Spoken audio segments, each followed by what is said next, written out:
Luke Littler has beaten some of the best darts players alive. He's dismantled world champions on the biggest stages in the sport. He's averaged over 100 in a Madison Square Garden final. And at 19 years old, he's already spoken about like he's the best player these islands have ever produced. So here's a strange sentence to say out loud. The man who does all of that just got beaten at darts by a football pundit. Not just beaten and then told, on camera, in front of a studio audience, to hang his head in shame. Welcome back to the darts side. Today we're going inside one of the stranger weeks any darts player has had in recent memory. A week that took Luke Littler from the Oki at Madison Square Garden, to a World Cup match at the same stadium, to a television studio where a 65-year-old former England striker put him in his place with a set of steel tips. This is the story of Littler's New York whirlwind and the Netflix darts challenge that somehow became the most talked about moment of the whole trip.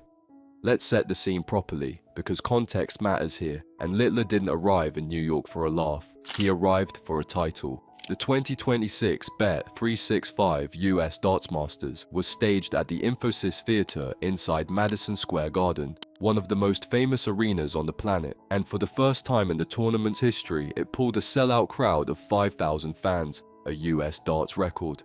Littler came into the event as world number 1, and he tore through it.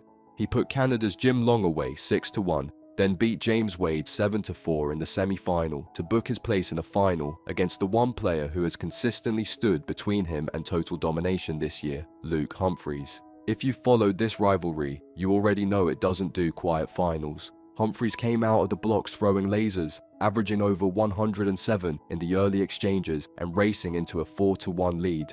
For a few legs, it looked like it might turn into a rout. Then Humphries missed 2 darts that would have stretched the lead to a near unassailable 5-1, and Littler did what Littler does. He detonated. 9 maximums in the match. A 4-leg burst that dragged him level and then in front. The kind of scoring spell that makes a Madison Square Garden crowd forget they're watching a sport that used to be played in the corner of a pub.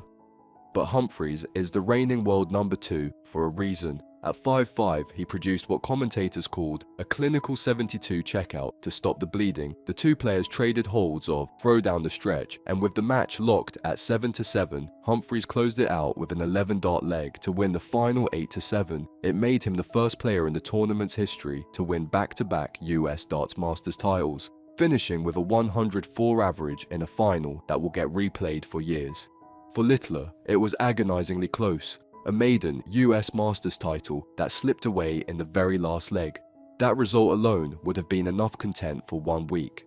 But Littler wasn't done in New York.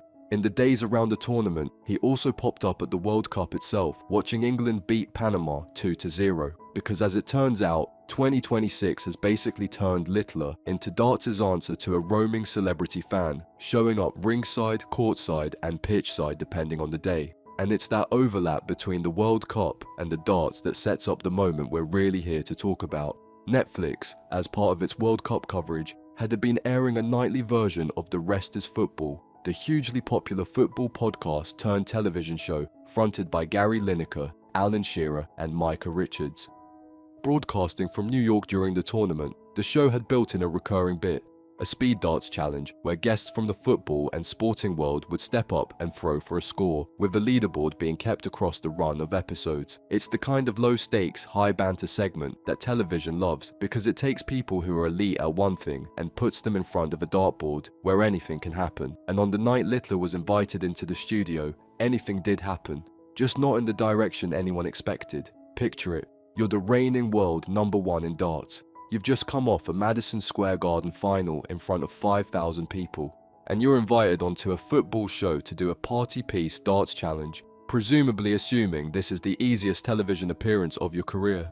Lineker set the tone immediately, half mocking, half genuine, walking Littler through the setup like he was explaining the sport to a total beginner. "This is darts, Luke," he said. "So what you do, you stand on this thing called the Oki." Littler, gamely playing along, shot back, "Okay, no pressure." There was more pressure than he let on. Adding another layer to the whole thing, former Manchester United midfielder Juan Mata was in the studio watching. And Littler is a well-known United fan, so this wasn't just a stranger watching him throw. This was someone whose shirt he might genuinely own. The leaderboard, going into Littler's turn, had Lineker sitting on top with 327 points. That's the number to beat, not a legendary score by professional darts standards. Remember, this is a fun, TV-friendly points format, not a competitive 501 leg, but 327 was still the mark set by a 65-year-old former England international, and it was Littler's job to walk up and blow past it in front of the room. It did not go to plan. By Littler's own extraordinarily high standards, the early scoring in his attempt was scrappy, and Lineker, sensing blood, wasn't about to let it slide quietly. As Littler struggled to find his groove, Lineker chipped in from the side. "No pressure, Luke." As the clock wound down, the studio urged him on. 5 seconds, you've got one more go, quick. It's worth pausing on that image for a second. The world's best darts player, under a genuine time pressure, in front of cameras, being coached through a countdown by people who play a completely different sport for a living. When the last dart landed, Lineker didn't rush to reveal the number. He built it up like he was announcing a boxing decision. "World Cup of Darts champion, Luke Littler. Luke the Nuke, here we go," he said, drawing it out. And then came the number that made the whole segment. Littler had finished on 293. That put him not just behind Lineker's 327, but behind an entire leaderboard of amateur names that don't usually get to say they outscored a world darts champion. Golfer Ian Poulter had posted 317. Chef Gordon Ramsay was on 303. Former England footballers Frank Lampard and Ali McCoist had each put up 298. Every single one of them had finished ahead of the world #1 in professional darts. Lineker couldn't resist milking it. "Oh my goodness me," he said. "This is, well, quite something. Wow, hang your head in shame, man." Now, before anyone reads too much into this, it's worth being honest about what actually happened here, because that's what this channel is built on. No spin, no fabricated drama, just the facts as they stand. This was not a competitive darts environment. There was no oche marked out to tournament regulation, no familiar board lighting, no crowd rhythm, no proper warm-up, and almost certainly unfamiliar darts, all wrapped inside a fast, unfamiliar, point-scoring format designed for television entertainment rather than sporting accuracy. Elite athletes underperforming wildly outside their own sport, under an artificial clock in front of cameras, is one of the oldest tropes in television, and darts players stepping into a football studio for a laugh is exactly the kind of environment built to produce a scoreline like this. Littler's actual sporting week, the Madison Square Garden run, the 9 maximums against Humphries, the near miss in an 8-7 final, tells you everything about where he actually stands in the game. The Netflix segment tells you almost nothing about his darts ability, and quite a lot about how television likes its underdog stories, but that's exactly why it worked so well as a moment. Littler has spent the better part of 2 years being the story that nobody can beat, steamrolling legends, breaking age records, turning 19 years old into a punchline for everyone else's declining relevance. So when a football pundit gets to plant a flag, even a completely meaningless one, on top of that reputation, it travels. Within hours, clips of Lineker's "hang your head in shame" line were being shared across football and darts audiences alike, and outlets on both sides of that divide picked it up.